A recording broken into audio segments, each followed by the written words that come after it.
Hello Chonky artists, and welcome to your very first official remote learning art lesson. Yay!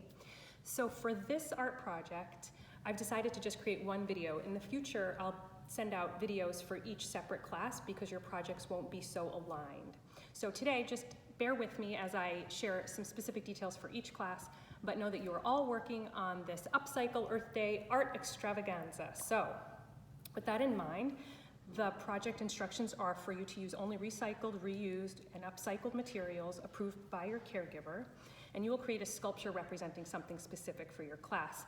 Please know that you are totally allowed to use glue, tape, wire, string, things that you will find hopefully around your home to help attach different parts of this sculpture together. So the specifics are for first and second and third grade, you will be creating a sculpture inspired by plant or animal. And this is very open-ended for you all. Thinking of plants, it could be flowers, it could be vegetables or fruits. The animals could be pets or exotic animals. It's totally up to you. For the 5th and 6th graders, you are focusing on insects. I will send a link for a specific article for you to read to learn more about insects in the Northeast and also the benefits of insects. And for 7th and 8th graders, you also will receive a link, and your inspiration is based on alternative forms of transportation and transportation that does not require fossil fuels. So you have an article to read related to fossil fuels, and I'm encouraging you to do your own research to explore the history of transportation and different modes of transportation over time, and also transportation from other cultures around the world to be inspired for this project.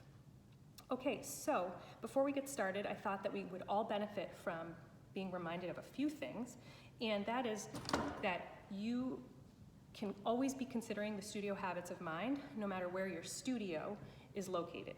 So with that in mind, I just wanted us to remember what these studio habits include.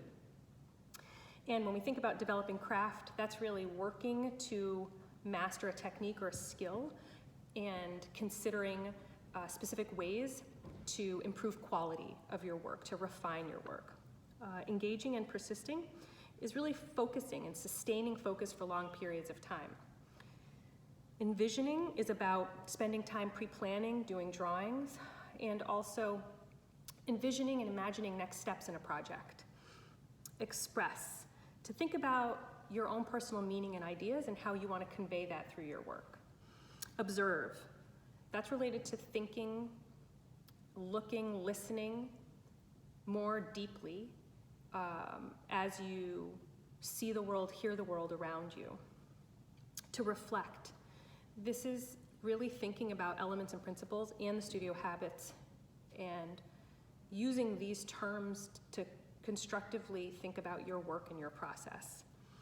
To stretch and explore, this is trying new things and taking risks, learning from mistakes, being kind with yourself, avoiding frustration, allowing for the process to unfold as it might.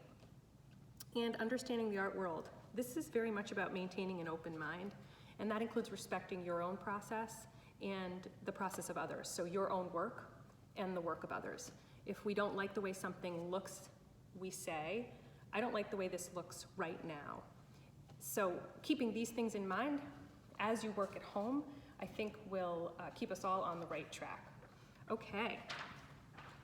The next activity that can help us all review some of the elements of art is a word game that the 1st, 2nd, and 3rd graders and I like to play, and I think we could all benefit from this. So this is the first word, and I'm asking for you to fill in the blanks.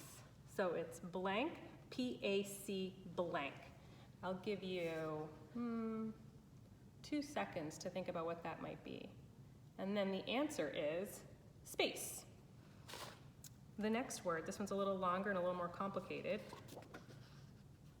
So if you look at this one, it's blank, E-X blank, U blank, E. What could that be? Texture. We have blank, O-R blank. This could be a couple of different words.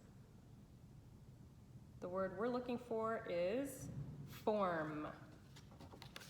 Here is one. Hopefully the first letter will give you the clue. It's V blank L blank E. Value. This is a fun one. Blank O blank O-R. Color. Here is S blank blank P-E. Shape. And last one for the 7 elements of art. This is blank I-N blank. Line. All right, hopefully you had those come to you pretty easily.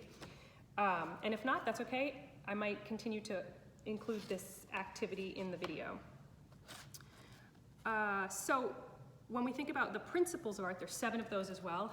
I'd like to remind or review one at a time as I post these recordings. So the one I'd like to talk about today is balance, and the definition is the comfortable arrangement of things in a composition.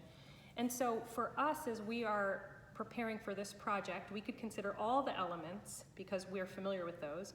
And then thinking about balance specifically as a principle, we can think of it in 2 ways. Not only the comfortable arrangement of how we put things together in our sculpture, but also the physical need for the sculpture to balance. This could be pretty tricky, and you could tackle that in a couple of different ways, in creative ways. So be thinking about this specific principle as you work towards your project. As we move forward, I'm going to quickly give some ideas of how people might want to put things together. Some of these are specific to each class's assignment. Therefore, I'm not going to spend a ton of time on each one. I just want to give folks an idea of how they could come up with their creations. So starting with 1st, 2nd, and 3rd grade, I wanted to just let you know that I created my sculpture, which is going to be, I can't decide between a hedgehog and a porcupine. So what I did was I took a couple of plastic bags and I folded them into each other, creating basically the base shape of my animal. I taped this shape together. And you might think of this as an armature, which is the technique used in sculpture to create a form that goes underneath the materials that you're going to build around it. So I decided that this plastic bottle snout was perfect for my creature. So I cut that out, and I'm going to shove this little part of the bag in here. And now I'm slowly cutting pieces of cardboard, which is really just based off of a paper towel roll. I slit it up the middle, about 3 inches wide. That was just what made sense to me. And then I sort of started to fray those, or fringe them. And then once I fringed them, I taped it on. And I thought, well, I could do that the whole way, but you know, there is sort of these different textures in porcupines. And when you go to choose an animal, I would really love for you to have a physical photograph of that animal. It's much easier to work from than the computer if that's something you're capable of printing, or if you have books of animals, to use an actual picture is ideal. And I thought, well, I'm gonna make this a little bit more interesting. I think I'm gonna layer these up the back of my creature with different layers. So I took a chip bag that has this nice shiny inside, and I thought, oh, I'm gonna change up the colors by alternating them. I took some old buttons and I glued some eyes together, and I thought, well, the next step is going to be for me to put some eyes on here. I also thought about feet, and I had some popsicle sticks that I broke in half so that I could make little feet. Again, I encourage you to be as creative as you want, use as many materials as you can get your hands on. So moving on, I would like to talk about the insect assignment for 5-6. This is an insect that I created quite a while ago, but did use recycled materials when I did it. I had some scrap black paper and some tissue paper from an old gift. I happen to have wire, but I have used recycled wire.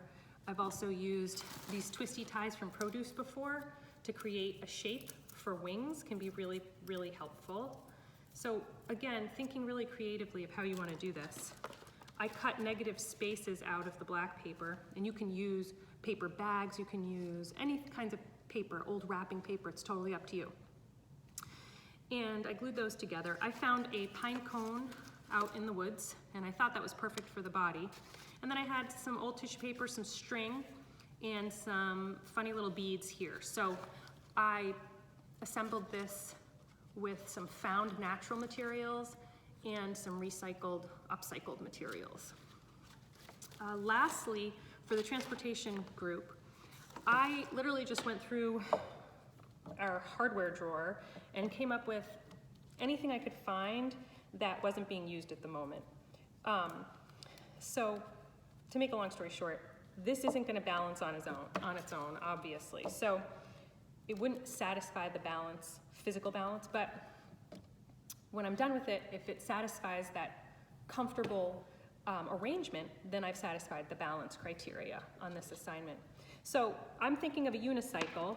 I've found an old coil. This is a lamp that doesn't work, a little coil lamp. And so I just built the base for my unicycle, and I thought that I'm probably gonna just use a plastic bag for the seat. And unicycles have very distinct seats. This is a high unicycle. I don't know if you've ever seen people on those 6 foot tall unicycles, but this one proportionately is looking a little bit more like a 6 foot tall unicycle.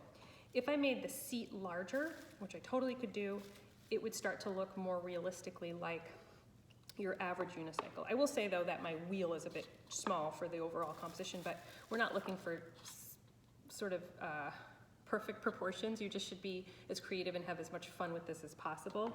So I'm probably just gonna use tape to create, again, this concept of an armature.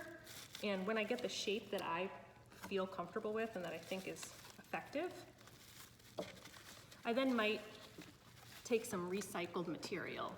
And I could only find this neutral color, but if I had black, that would be great. A lot of unicycle seats are black. And I could cut that to size and then wrap it and have a unicycle seat. So a lot of found objects here that I am upcycling for this project. Fantastic. So I just wanted to make sure that you all could get started on this project with a little bit of support from me through this video. And as we move forward, I'll be able to provide more information of how we can have feedback opportunities together where I can see your artwork and I can talk to you about your process and about your artwork. And I really look forward to being able to do that again with you all. So I hope you're well, enjoying your homeschool, your remote learning opportunities, and this is a really exciting challenge for all of us. So yeah, this is a time for us to really grow and try new things. Okay, thanks. See you next time.